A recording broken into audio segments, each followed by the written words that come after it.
사람은 눈물 없이는 살 수 없는 존재입니다. 그러나 그 눈물에 갇히면 해야 할 일을 하지 못하고 가야 할 길을 가지 못할 수도 있습니다. 윌리엄 베넘이라고 하는 사람은 눈물 속에서는 갈 길을 볼 수 없다, 이런 말을 했습니다. 빌리 그레엄 목사님은 자기 자신을 위해 흘리는 눈물은 나약함의 상징이지만 타인을 위해 흘리는 눈물은 힘의 상징이라고 했습니다.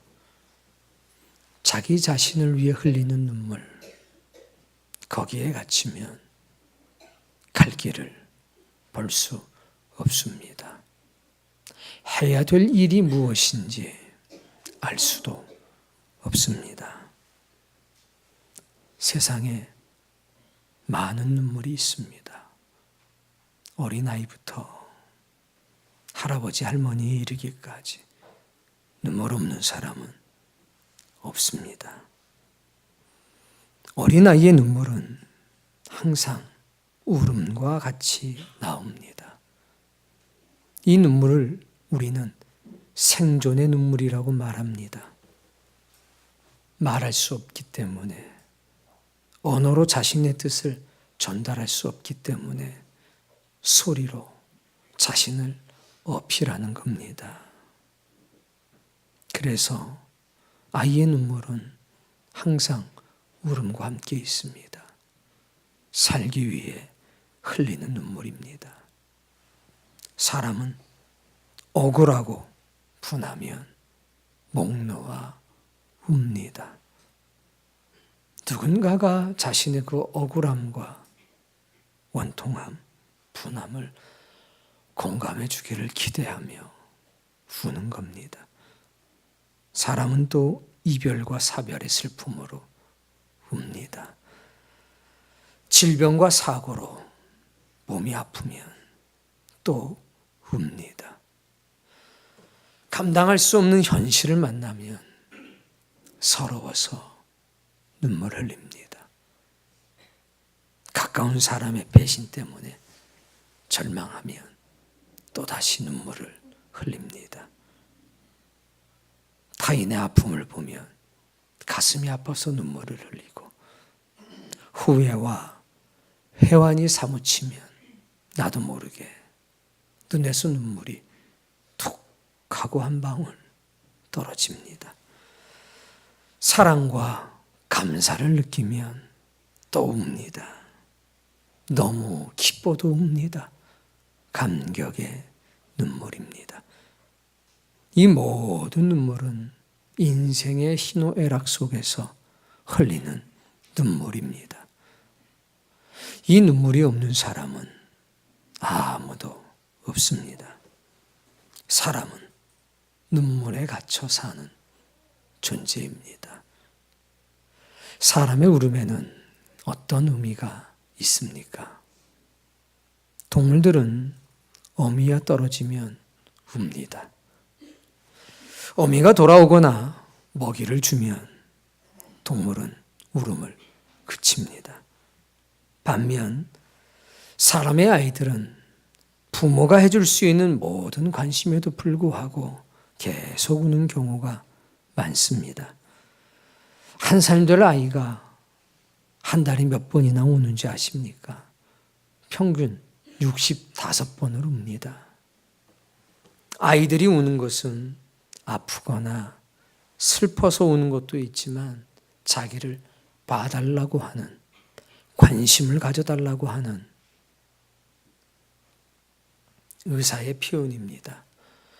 생존을 위해서 우는 겁니다. 말을 할 수 있게 되면 우는 횟수는 확연히 줄어듭니다.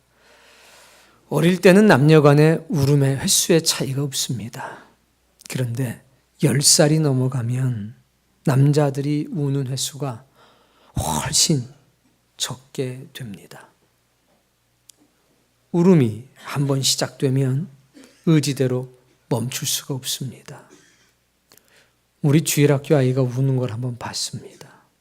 옆에서 어머니가 아우야 그만 울어. 그 아이가 뭐라고 그런지 아십니까? 몰라. 울음이 그냥 계속 나. 너 왜 우는데? 몰라. 울음이 계속 나.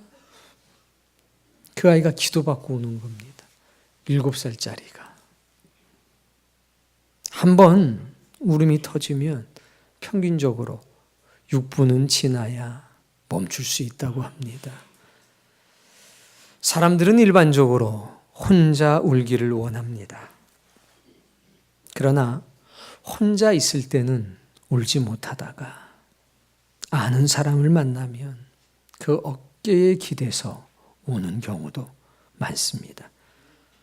슬픔이란 공감할 수 있는 다른 사람이 있을 때 자연스럽게 표현되고 같이 운 경험이 있는 사람들은 친밀감이 더 깊어지는 법입니다. 하지만 잘 모르는 사람 앞에선 울려고 하지 않습니다. 사람은 자신의 나약함을 모르는 사람에게 보이기를 꺼려하기 때문입니다. 눈물은 강자의 상징이 아니라 약함의 상징이 되었습니다. 그래서 내가 운다는 것은 내 스스로가 약한 사람이라는 것을 인정하는 것으로 여겨지기 때문에 남 모르는 사람 앞에서 잘 울지 않는 겁니다.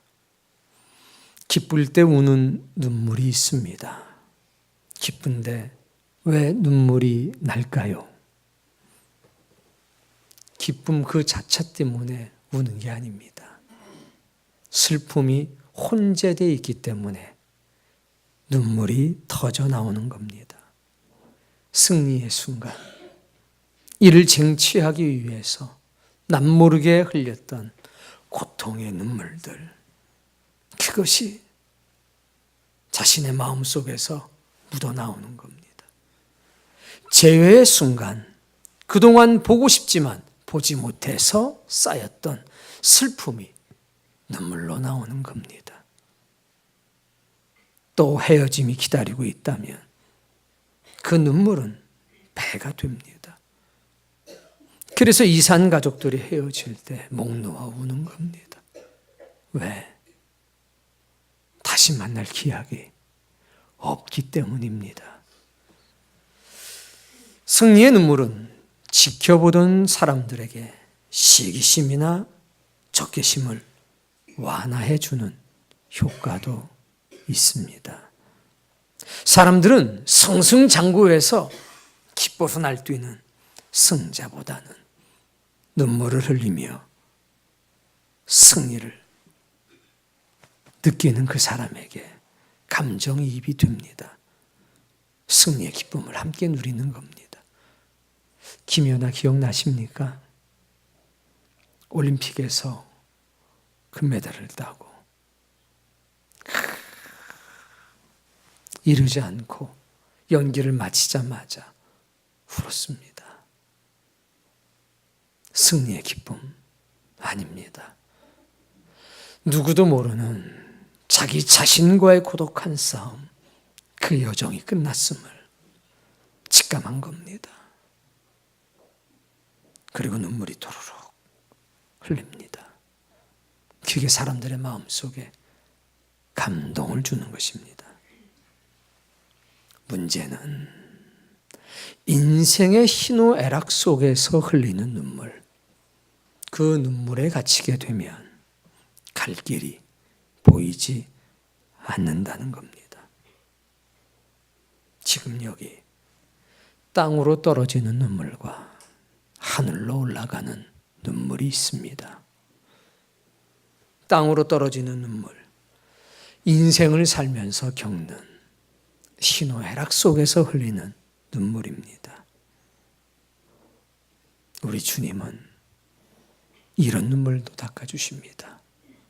그리고 위로해 주십니다. 이 눈물 속에서 우리를 건져주시고 구원해 주시는 겁니다. 여러분은 최근에 언제 우셨습니까? 인생의 희노애락 속에서 흘리는 눈물 중에 삶이 너무나 힘들고 버거워서 내가 감당할 수 없기 때문에 흘리는 눈물이 있습니다. 때때로는 지나간 세월을 돌아다보면서 회환의 눈물을 흘리기도 합니다. 가만히 생각을 해보십시오. 그 눈물이 언제부터 내 인생에 흘렀는가? 우리 우스갯소리로 이런 얘기 잘합니다. 초등학교 2학년쯤 돌아갔으면 좋겠어. 그럼 열심히 공부해서. 그러니까 본인이 아는 거죠. 나는 초등학교 2학년 때부터 공부 안 했다. 그때부터 내 인생은 망가지기 시작했다. 그때로 돌아가가지고 막 하면서 웁니다. 그때 내 엄마가 후회와 해안의 눈물입니다. 근데 가만히 생각을 해보십시오. 나이 30이 되고 40이 되고 50이 된 이 마당에 그런 후회와 회한의 눈물이 그쳤냐는 겁니다. 여전히 반복되고 있습니다. 주님께서 우리 찾아오십니다. 내 마음에 흐르는 그 눈물, 내 눈에서 흐르는 그 눈물, 우리 주님 닦아주십니다. 그거 닦아주실 때, 사람이 아니라 주님이 닦아주실 때 비로소 갈 길이 보입니다. 눈물을 흘리면서 우리는 대부분 고개를 숙입니다. 눈물의 무게가 얼마나 무거운지 몇 그램 안 되는 것 같은데도 고개가 숙여지고 그것이 더 무거워지면 우리는 엎드려서 웁니다. 그 눈물 한 방울이 우리 인생을 붙들고 있는 겁니다. 엠마오로 가는 두 제자가 있었습니다. 절망에 빠졌습니다. 깊은 슬픔에 빠졌습니다. 주님과 함께 2시간이 넘도록 걸었습니다. 그런데 주님을 알아보지 못했습니다. 깊은 절망 속에 빠지면, 그 눈물에 갇히게 되면 예수 그리스도, 그렇게 사랑했던 예수 그리스도, 그분이 보이지 않습니다. 막달라 마리아 아십니까? 얼마나 주님을 사랑했습니다. 그런데 부활의 첫날 동산지기처럼 보이는 한 남자를 만납니다. 그에게 묻습니다.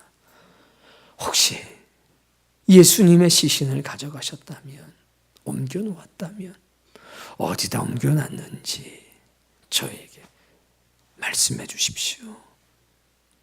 너무 깊은 슬픔에, 이별의 슬픔에 잠겨 있다 보니 주님을 보고도 동산지기라고 생각합니다. 주님 말씀하십니다. 되니라, 되니라. 비로소 그 슬픔으로부터 벗어날 수 있었다는 겁니다. 삶이 너무 힘겹고 무거우면 생명의 길이 보이지 않습니다. 분노와 좌절에 사로잡혀 있으면 십자가의 길이 보이지 않습니다. 그래서 우리 주님이 오시는 겁니다. 우리 눈에서 눈물을 닦아주시는 겁니다. 내니 염려하지 말라. 내니 걱정하지 말라. 여러분, 그런 주님, 저 하늘에만 계신 게 아니라 지금 여러분을 찾아오셔서 여러분과 함께 계십니다. 주님이 나의 눈물을 닦아주시는 그 놀라운 은혜 경험하시길 바랍니다. 우리를 영원한 생명으로 이끌어가는 눈물이 있습니다. 바로 하늘로 흐르는 눈물입니다. 하늘로 올라가는 눈물은 주님이 받으시는 눈물입니다. 이 눈물은 너무나 귀해서 주님께서 마치 보석을 보석함에 담는 것처럼 이 눈물은 보석보다 귀해서 주님의 눈물병에 우리 주님이 담습니다. 오늘 본문 말씀 읽습니다. 나의 유리함을 주께서 계수하여 싸우니. 여러분, 유리는 방황하는 겁니다. 원하지 않은 방황입니다. 고생과 환난의 떡을 먹는 시간들입니다. 그런데 다윗은 말합니다. 나의 유리함을 주님께서 계수하셨다. 세고 계신다는 겁니다.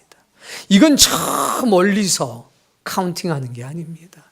주님이 함께 하시는 겁니다. 다윗은 이어서 고백합니다. 주님, 나의 유리함을 주께서 행복의 날들로 바꾸셨습니다. 내가 방황한 시간만큼, 내가 억울한 일을 당한 시간만큼, 내가 흘린 눈물의 양만큼 주께서 복으로 바꾸셨습니다. 여러분, 어떤 이들은 유리하고 방황하고 고난과 고통 속에 있을 때 신의 은혜와 은총이 그와 함께 하기도 합니다. 무의미한 것이 아니라는 겁니다. 의미가 있다는 겁니다. 여러분이 그런 사람 되길 바랍니다. 계수하셨사오니 다음 말씀. 함께 하시며 쉬신 이유는 바로 이겁니다. 나의 눈물을 주님께서 주님의 눈물병에 담기 위해서 항상 함께 하셨다는 겁니다. 내 눈물의 값어치를 인정해 주시는 분이 있다는 겁니다. 그리고 이렇게 얘기합니다. 이것이 주의 책에 기록되지 아니하였나이까? 약속하지 않으셨습니까? 혹은 내 흘린 눈물이 하나님의 생명책에 기록되지 않았습니까? 여러분, 하늘로 올라가는 눈물, 주님이 받으시는 눈물, 영의 눈물입니다. 하나님의 눈물입니다. 요셉을 아십니까? 요셉의 눈물을 아십니까? 17살 되던 해 요셉은 형제들에 의해서 집단 폭행을 당하게 됩니다. 발가벗기웁니다. 거의 죽을 뻔했습니다.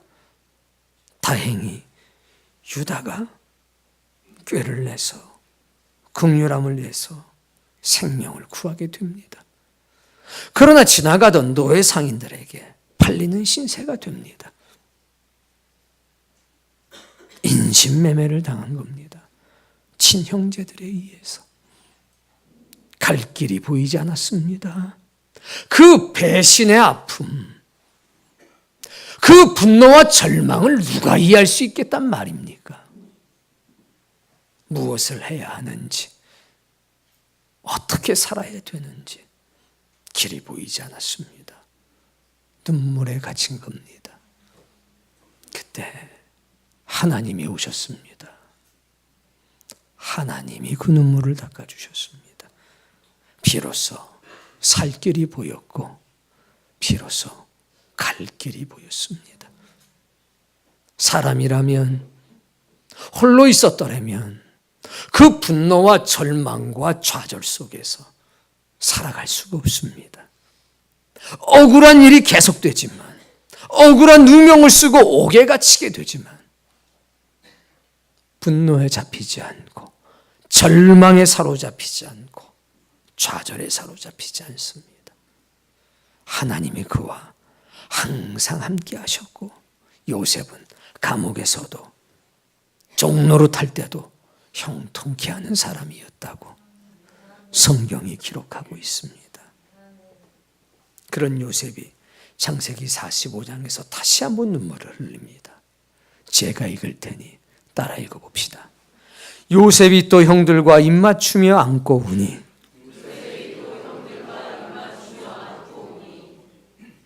22년이 흘렀습니다. 17살 청년이 39살이 됐습니다. 노예였고 억울한 죄수였는데 애굽의 총리가 되었습니다. 그가 지금 형들을 껴안고 울고 있습니다. 이건 인생의 희노애락 속에서 흘리는 눈물이 아닙니다. 7절에 보면 요셉은 형제들에게 이렇게 말합니다. 하나님께서 큰 구원으로 당신들의 생명을 보존하려고, 당신들의 후손을 이 세상에 두시려고 이렇게 말합니다. 나를 당신들보다 먼저 보내셨으니 그런즉 나를 애굽으로 보낸 사람은 형들이 아니라 살아계신 여호와 하나님이십니다. 하나님이 나를 바로의 애굽 왕의 아버지로 삼으셨습니다. 그 온 집에 주로 삼으셨고 애굽 온 땅의 통치자로 삼으셨습니다. 가장 큰 아픔도 가장 큰 슬픔도 감사가 되었습니다. 하나님의 은혜가 우리를 살렸다고 말하는 겁니다. 거룩한 깨달음이 있습니다. 상한 마음이 회복되고 상한 마음이 치유되는 역사가 있습니다. 감사가 나타나고 있다는 겁니다. 이건 신의 눈물입니다. 이건 하나님의 눈물인 겁니다. 그 눈물이 지금 요셉에게 흐르고 있는 겁니다. 이런 눈물은 사람의 눈에서 흘러도 땅으로 흐르는 눈물이 아니라 하늘로 흐르는 눈물입니다. 인생의 신호애락 속에서 흘리는 눈물이 아니라 하나님의 품 안에서 흘리는 눈물입니다. 오늘 우리에게도 이 눈물이 있기를 바랍니다. 성경에 다윗의 눈물이 있습니다. 어느 날 돌아보니 아말렉이 와서 가옥을 불태우고 아내와 아이들을 다 잡아가 버렸습니다. 많은 사람들이 다윗과 함께 목 놓아 울기 시작합니다. 기력이 다해서 울 수 없을 때까지 울었다고 성경은 기록하고 있습니다. 사람이 분노와 좌절과 절망에 사로잡히면 그 분노와 좌절과 절망을 풀어버릴 대상을 찾습니다. 그 대상이 다윗이 됐습니다. 사람들이 돌을 들고 다윗을 치려고 했습니다. 그때 하나님이 다윗에게 임재하기 시작합니다. 하나님이 그를 도우셨다고 했습니다. 그러자 다윗이 한 일이 뭔지 아십니까? 에봇을 갖고 와라. 그리고 하나님께 기도합니다. 하나님, 어찌해야 합니까? 분노와 절망과 좌절에 사로잡혀 있던 다윗을 하나님이 일으키셨습니다. 그 눈물을 하나님이 닦아주셨습니다. 그랬더니 생명의 길이 보이기 시작했습니다. 하나님께 묻는 겁니다. 어찌해야 됩니까? 그때 하나님이 뭐라고 말씀하십니까? 뒤쫓아가라. 내가 그들을 네 손에 붙였으니 다시 잃어버린 것 하나 없이 다시 되찾게 될 것이라. 눈물에 가려 볼 수 없었던 길을 보게 되는 것, 그게 은혜입니다. 하나님의 손이 눈물의 골짜기에서 생명의 물이 흘러 넘치게 하십니다. 이른 비에 은총을 얻게 하십니다. 다윗은 그런 사람이었습니다. 그 다윗이 시편서 6편을 통해서 말씀합니다. 여호와여 돌아와 나의 영혼을 건지시며 주의 사랑으로 나를 구원하소서. 내가 탄식함으로 피곤하여 밤마다 눈물로 내 침상을 띄우며 내 요를 적십니다. 왜 다윗은 비탐과 탄식함 속에서 피곤한데 웁니까? 슬퍼서 우는 거 아닙니다. 오직 주님을 바라보며 흘리는 눈물입니다. 주여 나를 이 사망에서 건지시옵소서.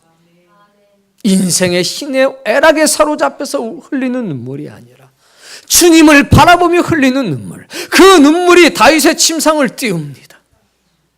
이건 단순히 눈물이 많이 나온다는 말이 아닙니다.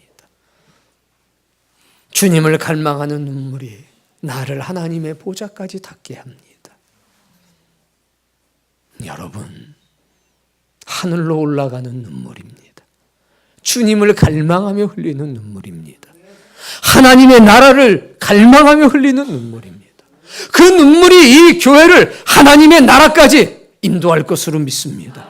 그 눈물이 여러분의 영혼을 주의 보좌까지 이끌어 갈 것으로 믿습니다. 그런 눈물이 있습니다. 하늘로 흐르는 눈물.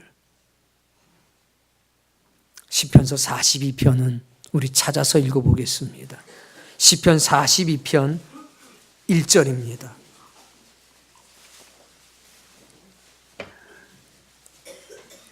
하나님을 만나기 위한 갈망의 눈물, 그분과 헤어지고 떨어지는 고통과 아픔 속에서 흘리는 눈물, 그 눈물은 신자를 복되게 합니다.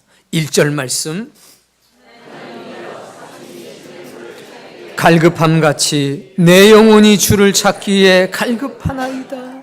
하나님이여, 목마른 사슴이 시냇물을 찾기에 갈급한 것처럼 내 영혼이 주님을 찾기에 갈급합니다. 2절 말씀, 내가 어느 때에 나아가서 하나님의 얼굴을 배울까? 먹을 것을 구하지 않습니다. 쉴 만한 처소를 구하지 않습니다. 지금 고라의 자손은 고통 속에 있습니다. 하나님의 성전이 없어졌습니다. 하나님을 찾는 무리가 사라져버리고 말았습니다. 그러나 먹을 것을 구하고 입을 것을 구하지 않고 주님 뵙기를 구합니다. 주님을 향한 갈망이 이 영혼 속에 넘치는 겁니다. 3절, 사람들이 종일 내게 하는 말이 네 하나님이 어디 있느냐? 야, 하나님이 어디 있냐? 하나님이 살아계시면 이런 일이 왜 있냐? 하나님이 살아계시면 네가 이런 일을 당했겠냐? 조롱거리가 되는 겁니다. 근데 놀라운 사실 하나가 있습니다. 이 말을 하는 사람도 하나님 믿는 사람이었다는 겁니다. 믿는 사람이, 주의 백성들이 자신의 눈물과 절망과 분노에 사로잡혀서 하나님이 어디 있어? 이게 비수가 돼서 찔르는 겁니다. 그때 하나님의 사람이 뭐라고 답하는 줄 아십니까? 뭐라고 하나님께 울부짖는지 아십니까? 읽어봅시다. 내 눈물이 주야로 내 음식이 되었도다. 하나님, 내 눈물이 나의 양식이 되었습니다. 근데 이 눈물은 삶이 서러워서 흘리는 눈물이 아닙니다. 하나님을 향한 갈망의 눈물입니다. 주님, 내 이름 아시죠? 주님이 날 만드셨죠? 주님은 지금도 함께 계시죠? 주님 없이는 날 살 수가 없죠. 오늘 이 눈물이 저와 여러분에게 있기를 바랍니다. 이런 눈물은 보석보다 귀합니다. 주님께서 눈물병에 담지 않을 수가 없습니다. 4절 말씀, 내가 전에 성의를 지키는 무리와 동행하여 기쁨과 감사의 소리를 내며 그들을 하나님의 집으로 인도하였더니 이제 이 일을 기억하고 내 마음이 상하는도다. 하나님의 사람은, 영의 사람은 하나님을 찬양하며 하나님의 일을 해야 살 수 있습니다. 먹을 것이 없어서, 입을 것이 없어서, 몸을 쉴 집이 없어서 슬프고 가슴에 상처가 되는 것이 아닙니다. 주님을 찬양하는 사람이 사라졌습니다. 하나님의 성전을 찾는 사람이 사라졌습니다. 주께 예배하는 사람들이 사라져버리고 말았습니다. 모든 사람이 주님을 떠나가고 하나님을 찬양하는 것을 잃어버렸어도 저는 그럴 수가 없습니다. 하나님의 집에서 문지기로 지내는 것이 이 땅의 왕으로 사는 것보다 저는 훨씬 좋습니다. 너무나 하나님의 일이 하고 싶습니다. 주님과 함께 거룩한 일을 하던 그때가 너무 그립습니다. 다시 한번 기회를 주십시오. 주님은 이런 사람의 눈물을 주님의 눈물병에 담습니다. 죄 많은 여인의 눈물을 아십니까? 가족들의 삶을 책임질 수밖에 없어서 여인이 할 수 있는 일은 몸 파는 일밖에 없었습니다. 손가락질을 당합니다. 비참한 현실, 감당할 수 없는 현실 속에서 울고 또 울고 또 울었습니다. 그런데 어느 날 주님을 만났습니다. 저 멀리서 주의 말씀을 들었습니다. 주님의 말씀은 하나님의 손이 돼서 이 여인의 비참한 눈물을 닦으셨습니다. 비로소 자기 길이 보였습니다. 가족을 먹여 살리기 위해서 어쩔 수 없이 해야만 됐던 비참한 현실의 삶에서 벗어날 수 있었습니다. 예수 그리스도, 그분을 통해서 하늘의 길을 본 것입니다. 주님이 어느 날 바리새인들 그 집에서 식사를 하고 있는데 찾아갑니다. 수군대는 소리가 여기저기서 들립니다. 죄 많은 여인이 여기를 왜 찾아왔단 말인가? 그런데 그 여인은 주님을 향한 걸음을 멈출 수가 없었습니다. 향유를 주님의 머리에 붓기 시작합니다. 그리고 눈물로 주님의 발등상을 적시기 시작합니다. 자신의 머리카락으로 주님의 발을 닦습니다. 그 눈물을 주의 천사가 받았습니다. 여기저기서 비난하고 힐난합니다. 우리 주님 뭐라고 그러셨습니까? 여인이여, 네 죄 사함을 받았느니라. 죄 사함을 얻을 수 있는 거룩한 눈물, 주님의 눈물병에 담기는 눈물, 영원한 생명의 길을 보게 하는 눈물을 그 여인을 흘린 것입니다. 이 세상에서 가장 값진 것입니다. 인생의 희노애락을 겪으면서 흘리는 눈물은 갈 길을 보지 못하게 합니다. 예수님만 이 눈물 닦아주실 수 있습니다. 눈물의 강 속에서 우리를 건져주십니다. 그래야 우리가 가야 할 길을 분명하게 볼 수 있는 겁니다. 주님이 오셔서 우리를 위로해 주시는 것은 위로 그 자체에도 목적이 있지만 길을 보게 하시는 겁니다. 여기 고상하고 고귀한 눈물이 있습니다. 영원한 생명으로 이끌어가는 눈물이 있다는 겁니다. 주님의 눈에서 흘렸던 눈물이 바로 그 눈물입니다. 하나님은 예수 그리스도의 눈에서 흘렸던 그 눈물을 당신님의 눈물병에 담아서 하늘로 가지고 가셨습니다. 거룩한 사명 앞에 흘렸던 주님의 눈물. 주여, 이 잔이 제게서 지나가기를 원합니다. 그러나 나의 원대로 하지 마시고 아버지의 뜻대로 하시옵소서. 당신을 죽은 자 가운데서 살리실 수 있는 아버지께 이 땀방울이 핏방울이 되도록 기도했다고 했습니다. 주님은, 하나님은 그 눈물 받으셨습니다.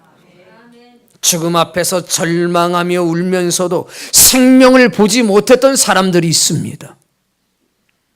그 사람들을 보면서 주님 우셨습니다. 나사로가 죽었을 때에 죽음 그 자체를 비통하게 여기면서 울었습니다. 그러나 그 눈물에 갇혀서 부활의 능력, 생명의 능력을 가신 주님을 보지 못했습니다. 주님, 죽음의 절망 가운데서 우는 사람 보시며 울었습니다. 그 눈물은 생명의 눈물입니다. 세리자 요한이 죽었습니다. 진리 안에서 사명을 다하고 이제 나는 쇠해야 되고 저분은 흥해야 된다는 거룩한 눈물 속에서 순교했습니다. 그 순교자를 보며 주님은 눈물을 흘리셨습니다. 생명의 눈물입니다. 하나님의 눈물입니다. 오늘 예수님은 우리의 눈에서 흐르는 눈물을 주님의 눈물병에 담습니다. 이 눈물은 하나님의 눈물입니다. 회개하며 흘리는 눈물, 베드로가 흘렸던 바로 그 눈물. 네가 닭 울기 전에 세 번 나를 부인하리라. 닭의 울음소리를 듣고 베드로는 울었습니다. 죄 많은 여인도 울었습니다. 그러나 그 눈물의 값어치는 매우 귀합니다. 사명을 감당하기 위해서 흘리는 눈물. 주여, 나를 보내소서. 나는 무익하나마 제가 주의 음성을 들었으니 주여 제가 여기 있나이다. 나를 보내소서. 주여 나로 부흥의 도구로 삼으시옵소서.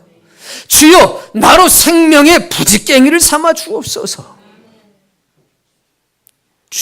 오직 주님만 바라보며 흘리는 눈물, 주님의 뜻대로 진리를 수호하기 위해서 흘리는 눈물, 하나님의 나라와 그의 나라를 갈망하면서 흘리는 눈물, 주님의 뜻을 구하며 흘리는 눈물. 주여 어디로 가야 한단 말입니까? 이러한 눈물은 하나님 앞에서 흘리는 눈물이요, 이러한 눈물은 주님의 눈물병에 담겨서 하늘로 올라가게 되는 눈물입니다. 이 눈물이 오늘 여러분의 삶과 영혼 속에 흐르길 바랍니다. 하늘로 올라가는 눈물이 많은 사람은 복된 사람입니다. 아브라함이 그러했고 이삭이 그러했습니다. 예수님이 그러했고 사도 바울이 그러했습니다. 사람은 눈물 없이는 살아갈 수 없는 존재입니다. 눈물은 메마른 삶을 촉촉히 적셔주는 생수입니다. 그러나 땅으로 흐르는 눈물이 있고 하늘로 흐르는 눈물이 있다는 것을 아셔야 합니다. 하늘로 올라가는 눈물은 우리를 하나님의 나라로 견인해 갈 겁니다. 주님의 눈물의 병에 담길 수 있는 눈물이 많은 복 있는 사람 되길 원합니다. 하늘의 길을 보게 하는 눈물, 영원한 생명의 길을 보게 하는 눈물이 있습니다. 하나님의 눈물을 영혼에 담고 사는 사람들, 신호애락 속에서 흘리는 눈물에 갇히지 맙시다. 주님이 내 눈물을 닦아주시는 것에 감사합시다. 그리고 이제는 내 눈물이 주님의 병에 담기는 놀라운 복을 누리며 사시기를 원합니다. 지금 여러분의 눈물은 어디에 있습니까? 땅을 적시고 있습니까? 아니면 하늘을 적시고 있습니까? 하늘을 적시며 하늘로 눈물을 흐르게 하는 하나님의 사람으로 사시기를 간절히 원합니다. 이제는 신호애락 속에서 흘렸던 내 눈물을 주님이 닦아주셨으니, 그리고 죽음도 닦아주시니 이제 그것을 계단 삼아 밟고 일어섭시다. 가만히 생각을 해보십시오. 주님은 내 눈에서 흐르는 눈물을 닦아주셨는데 과연 나는 주님의 눈물병에 담길 만한 눈물을 얼마나 흘렸는가? 인생의 가치는 주님이 눈물을 닦아주셨다는 사실에 있지 않고 주님의 눈물병에 담기는 눈물을 내가 흘렸다는 사실에 있습니다. 그게 성숙한 신자입니다. 그게 영원으로 돌아갈 신자고 마지막 부활날에 가장 먼저 부활해서 예수 그리스도 품에 안길 사람들인 겁니다. 주님, 이제는 인생의 희로애락 속에서 흘리는 눈물 주님 닦아주셨으니 주님의 눈물병에 담길 만한 거룩한 눈물이 내 안에 흐르게 하소서. 하나님을 갈망하며 흘리는 눈물, 주의 나라를 사모하며 흘리는 눈물, 사망 앞에서 절망하고 삶의 힘겨움에 지쳐 흘리는 사람들을 위해서 흘려줄 수 있는 눈물, 그 아버지의 눈물이 나에게 흐르게 하소서. 그 눈물로 나를, 나의 침상을, 우리 교회를, 나의 영혼을 하나님의 보좌까지 닿게 하옵소서.